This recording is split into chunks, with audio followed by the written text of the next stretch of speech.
If you guys really want to hear the ending of this story, then take a deep breath and relax a little. No need to be so skittish now.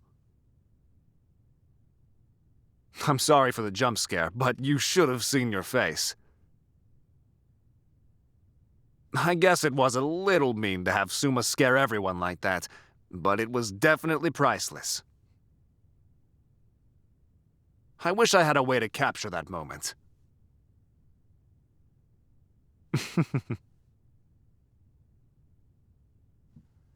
Okay. Where was I? Our young hero, Ryu, was alone. Members of his entourage died off one by one, each by mysterious causes. He couldn't help but wonder to himself as he traveled. Oda, was that fall an accident? Kota, surely you were mistaken when you picked up those poisonous berries. Shiro, what cruel beast could have done that to you? He traveled day and night, eventually coming upon the lands of his home. It was just as he left it, peaceful and undisturbed by the ravages of war. He went running up that hill, to his home nestled at the top. Inside, he had found a basket that held his crying child. And so, as any new father would, Ryu sought his wife out for help. Our child is crying. What am I supposed to do? He asked. He crossed the home, coming upon the bedroom he had not seen in so long. There had been a faint light beyond the door, and as he opened it, he saw the figure of his wife, her back to him. Hana, my love, he called, but he choked on his words. The room was cold, no hint of warmth even by the candle lit at her side. The child stopped squirming, and altogether stopped crying. Not a sound to be made, not by him, not by the child. Ryu, Hana whimpered. You're home at last. The figure turned around, and at first, Ryu didn't know what he was seeing. Yes, it was his wife, beautiful as the day he had met her. But she wasn't quite right. Her eyes confused him. One moment they were bright, and the next there was nothing but an endless void. Something was wrong with the way she smiled. It wasn't the sweet curve of her lips he remembered, but something he'd only seen on the battlefield. Sadistic. Her robes were different. Not once had he ever seen her dress in such a hellish red. Her hair, once a lustrous black, now seemed devoid of shine, like dried ink. My dear Ryu, you've been gone for so long. Ryu felt frozen. He couldn't move or look away from her, and as she came closer... Come, lay down. You deserve some rest. Compelled by Hana's words, he lay down in the bed he's long since forgotten. In his arms, he continued to hold the baby. He's dreamt of this night often, and he's imagined what it would finally be like to come home, but bile burned his throat. Ryu wasn't sure when the candle was snuffed out, but the room couldn't have become any colder. She settled into the bed beside him, taking the child from his arms and having it sleep between them. Ryu couldn't find it within him to relax.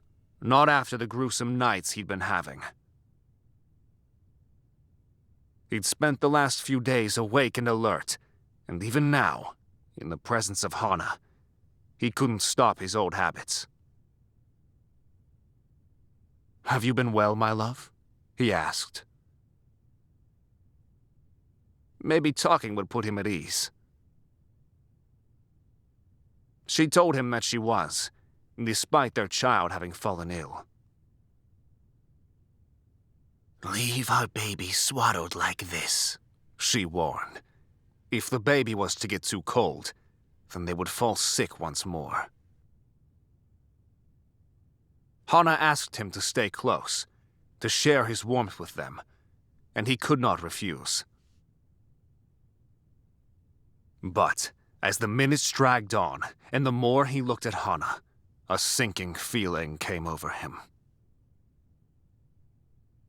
Despite the darkness, details of the home changed around him. The walls seemed dirtied. The rice paper on the door was ripped. He knew the smell of bloodshed and decay, and he knew the aura of someone or something dangerous. Ryu was sure that after some time, when his wife's breathing leveled out, that he could slip away. However, curiosity burned within him. This was his wife and their child before him. He hadn't even seen the bundle of joy's face yet. And so, Ryu carefully unswaddled the child, eager to know who of their parents they took after. However, when he finally unveiled its face, he couldn't help but cry. It couldn't even have been called a baby at that point, with how mangled and blue they were. A hand, a claw, grabbed Ryu by the wrist, forcing him away from the small body and throwing him back. "I told you not to touch!" The thing that wasn't Hana, but wore her skin, shrieked. "How could you?" Ryu scrambled back, trying to make sense of the world around him. The walls were actually rubble. The floors were stained with mud and blood. The woman before him, was it truly Hana? Was this really their child? The figure stood with the babe cradled in her arms. The crying started once again, a piercing sound now compared to the whimpers he'd heard before. The woman, too, started to weep as she came closer to the man. "Don't worry, darling. You're beautiful just like your mother." She continued to console the child with those words over and over until she finally leveled her void stare upon the man. "I'm still beautiful, aren't I, Ryu?" For a moment, Ryu saw the woman he loved. She was as beautiful as she could be, but that image shattered. The thing that wore his wife's skin, or perhaps the monster his Hana had become, was standing before him now. He could see with full clarity her wretched form, her broken bones, her bruised and sickly skin, and the empty sockets that once held her eyes. Those robes of hers were blood-soaked, and her nails could have been knives. The smile on her face that he once so loved had been carved into, showing a permanent grin. "Well, my love?" Ryu, overwhelmed by grief and sorrow, finally realized what had happened. Izumo Village, his home, had not been safe after all, and he was no longer safe. Everything within him told Ryu to answer her question with what she wanted to hear. It could have been his saving grace. And yet, he could not lie to the face of the one he once loved.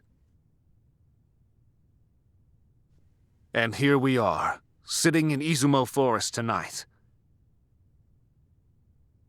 Legend has it that Hana became a vengeful spirit, out to kill any man that was not her love. Another telling says that she was turned into a demon, giving her the ability to conjure up dreams or nightmares for her prey. And that's why we're here, to see if it's just a fairy tale, or if there's a demon to take care of. Was it the ending you were expecting? If you enjoyed this audio, then please give it a like and subscribe to the channel. And for the adult fans, check out patreon.com/Anigomi for a different sort of excitement, if you're interested. If you have something in particular in mind, then go to Anigomi.com/commissions to make that dream a reality. But goodbye for now, Angel. I'll be waiting for you.